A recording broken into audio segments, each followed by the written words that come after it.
something. My name's Dave. This is my entry into your 800 subs contest. Watch your videos all the time. Really find them enjoyable and entertaining. I've got 10 records here I'd like to show real quick. Last thing I want to do is make a 25-minute video on a contest entry. I go to the Salvation Army virtually every single Saturday for the last 12 years and bought hundreds of records. So this time I thought I'd do something a little bit different.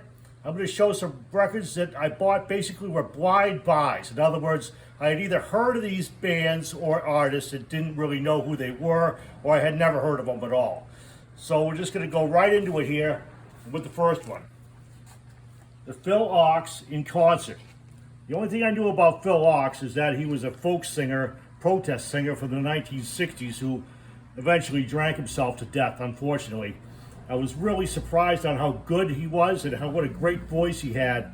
And when I bought this album, I had really no idea any of his work. This set me on the path of collecting more folk music. It was really the first one that I got into. This was 49 cents.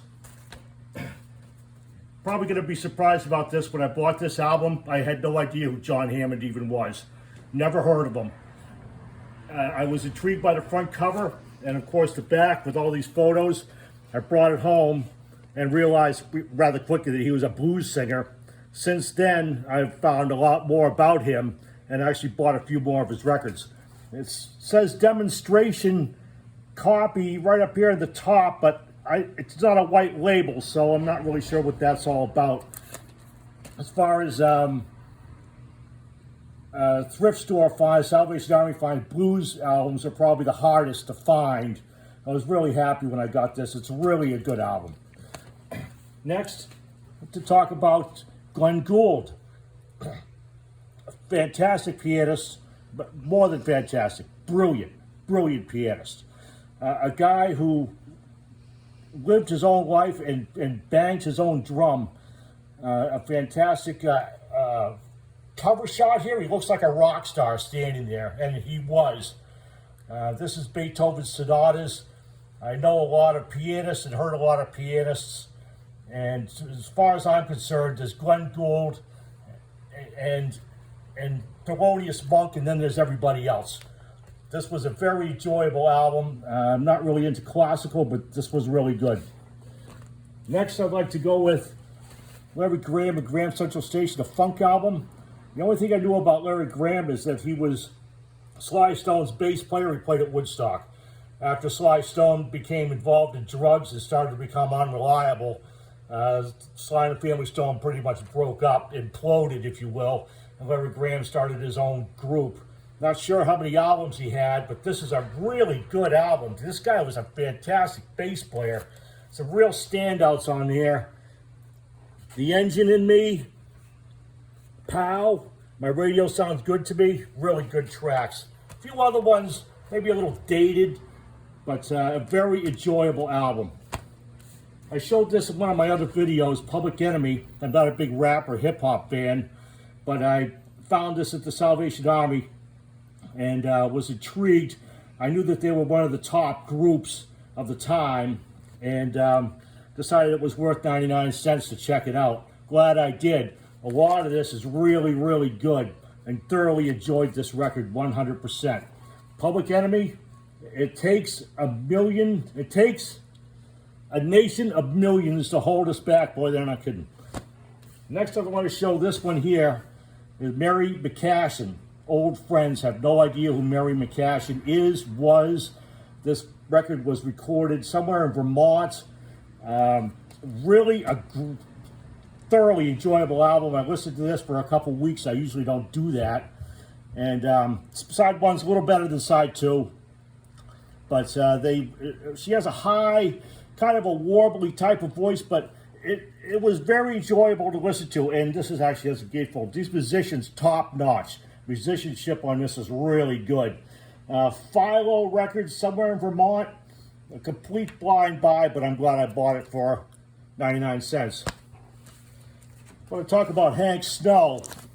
The only thing I knew about Hank Snow, he was a longtime member of the country western down in Nashville there, and he had written Moving On, and a song that was been covered hundreds of times by, seems like any band in the 70s who needed a song to fill out the end of their album, they'd just record that and stick it on the back. I know what you're thinking. It says, as seen on TV records, like it's some kind of cheaply made album. Actually, this record is really good.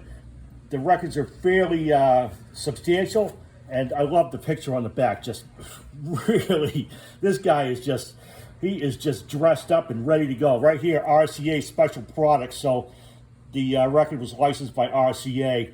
Another Canadian. Side 1, 2, and 4 are pretty much what you expect. Side 3, really something special. He does My Nova Scotia Home, Record of the Old 97, Wabash, Cannonball, Canadian Pacific, and one of my favorite songs of all time, got to be Rock and Roll and Ocean. I've heard of psych music, I've heard of psych pop, I've heard of psych folk. I've never heard of psych country, which is kind of what this is. It starts out and then it gets really weird in the middle. It's a really nice package. There's only 6 songs on each side of the record, and it has a nice little presentation in the middle. Virtually unplayed when I bought it for 49 cents.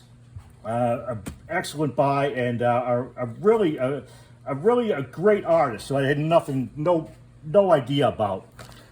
Next, I want to talk about Frank Marino and Mahogany Rush. I had heard of Mahogany Rush. I thought that they were just a Canadian, like a Rush ripoff band kind of. Boy, was I wrong. The name of the album is Tales of the Unexpected. Boy, they're not kidding. Side 1 is a studio side, which is good. Side 2 is a live performance. Boy, I'll tell you, this guy just shreds this. The back cover's not in very good shape. The album's in good shape. Just shreds this guitar. I was sitting there, I couldn't believe I never heard of this guy. And it was recorded, doesn't say where it was recorded, but it was probably in some hockey rink somewhere.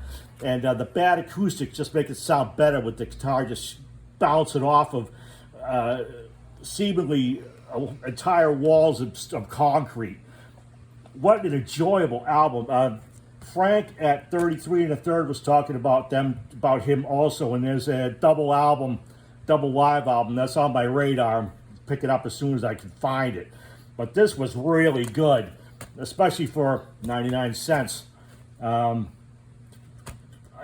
Just the way this guy, just unbelievable the way this guy plays. Tales of the Unexpected is an understatement on that one. Next, I want to talk about this jazz album, Pacific Jazz Records. Bud Shank, no idea who Bud Shank is, or Shorty Rock, any of these people, never heard of them. But it was on Pacific Jazz Records. I knew it had to be good. The great thing about this album is there's a day side and a night side.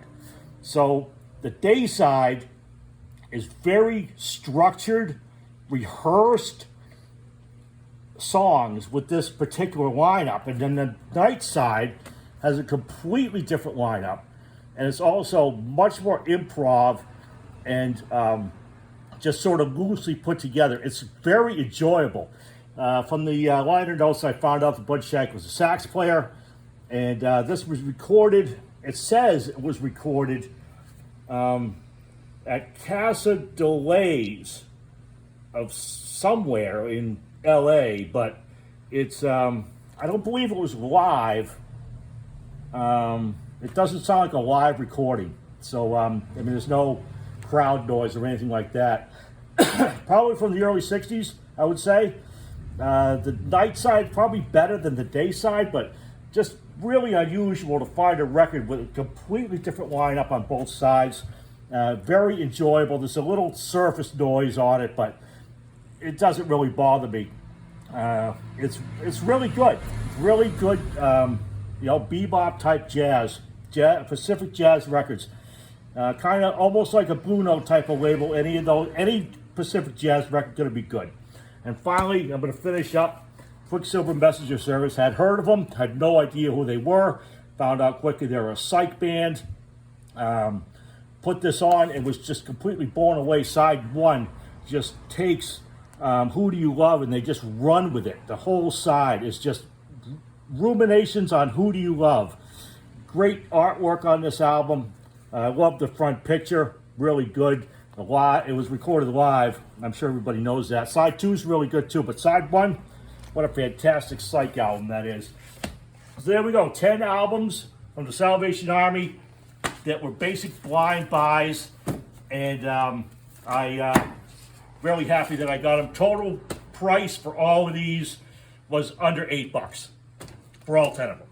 Okay, Jonathan, congratulations on your channel. I'm going to be watching more of your videos. Sorry this came in so late, but I've been working so many crazy hours lately that I just haven't had a chance to put this together till now.